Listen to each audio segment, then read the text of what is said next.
ओम नमः शिवाय। आज हम श्रावण मास का 26वां अध्याय सुनेंगे। श्रावण मास में श्रावण माहात्म्य सुनने का बड़ा ही महत्व है। जो भी इसे मन लगाकर सुनता है, शिव जी बोले उसकी हर मनोकामना पूर्ण करते हैं। 26वां अध्याय आरंभ करते हैं। श्रावण मास की अमावस्या। भगवान शंकर सनत कुमार से बोले, अब तुम श्रावण मास की अमावस्या को क्या करना चाहिए उसके बारे में सुनो। मैंने बहुत समय पहले महाबली, पराक्रमी, संसार विध्वंसक देवताओं को हराने वाले दुष्ट दैत्यों के साथ अपने वृषभ पर सवार होकर संग्राम किया था, परंतु महाबली और पराक्रमी वृषभ ने मेरा साथ युद्ध में कभी नहीं छोड़ा। अंधकासुर दैत्य ने एक बार वृषभ के शरीर पर तीव्र आघात किया, जिससे उसके शरीर से खून बहने लगा। केवल उसके प्राणों की ही रक्षा हो पाई। इस अवस्था में जब मैं दैत्य को मारने चला तो भी उसने मेरा साथ नहीं छोड़ा। मैंने उस समय नंदीश्वर के पराक्रम को देखा कि उसने अंधक दैत्य का अपने सींगों के प्रहार से वध कर डाला। मैं नंदी के इस कार्य से बहुत प्रसन्न हुआ और मैंने उससे वर मांगने को कहा। तुम जो वर मांगोगे उसे मैं अवश्य पूरा करूँगा। नंदीश्वर बोला, मुझे कुछ नहीं चाहिए, आप मुझ पर प्रसन्न हैं, इससे बढ़कर मेरे लिए और क्या वरदान हो सकता है। फिर भी संसार की भलाई के लिए आपसे प्रार्थना करता हूँ। आज श्रावण मास की अमावस्या है। आज के दिन गौ के सहित मृतका बैलों का पूजन हो और कामधेनु सदृश्य मेरा जन्म हो। मनुष्य भक्ति द्वारा प्रत्यक्ष गौ तथा बैलों का पूजन करें। गेरू से तथा धातुओं से उनके शरीर को सजाएं। सींगों को सोने चांदी से मढ़ें। दोनों सींगों में रेशमी गुच्छे बांधकर चित्र विचित्र नाना रंगों से मिश्रित कपड़े को पीठ पर ढककर गले में सुमधुर आवाज़ करने वाली घंटियां बांधें। दिन में गांव के बाहर ले जाकर शाम को घर वापस ले आएं। खली बिनोले उन्हें खाने को दें। जो ऐसा करे उन्हें यहाँ गोधन की वृद्धि हो। मैंने वृषभ से कहा, तुमने जो मांगा है वह सब तुमको अवश्य मिलेगा।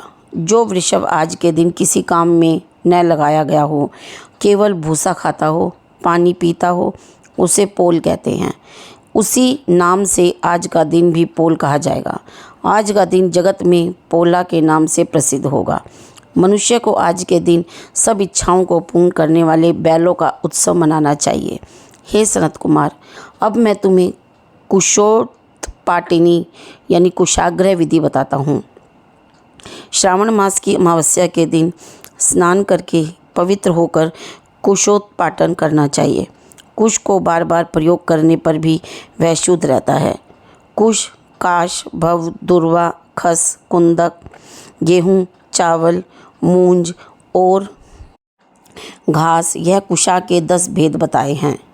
ब्रह्मा द्वारा नैसर्गिक उत्पन्न दर्भ मेरे सब पापों को नष्ट करें, स्वस्ति कारक हों।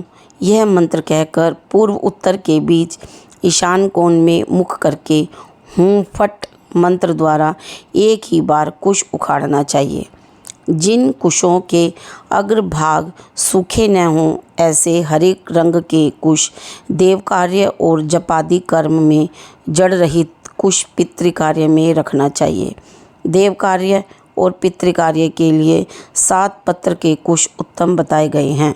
मध्य में पत्र न हो, ऐसे अग्रभाग सहित आदेश प्रमाण कुश पवित्रा में रखने योग्य हैं। ब्राह्मण के लिए 4 कुश का पवित्रा, क्षत्रिय के लिए 3 कुश का पवित्रा, वैश्य के लिए 2 कुश का पवित्रा और शूद्र के लिए 1 कुश का पवित्रा देना चाहिए।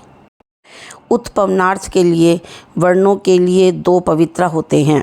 50 का ब्रह्मा तथा 25 का विष्टर होता है। पवित्रा को आचमन करते समय हाथ से न निकालें। विकट, अग्निकारक तथा पाद्य समाप्ति पर पवित्रा को त्याग देना चाहिए। दर्भ तुल्य पुण्यदाता अन्य कोई पवित्रा पापनाशक नहीं है।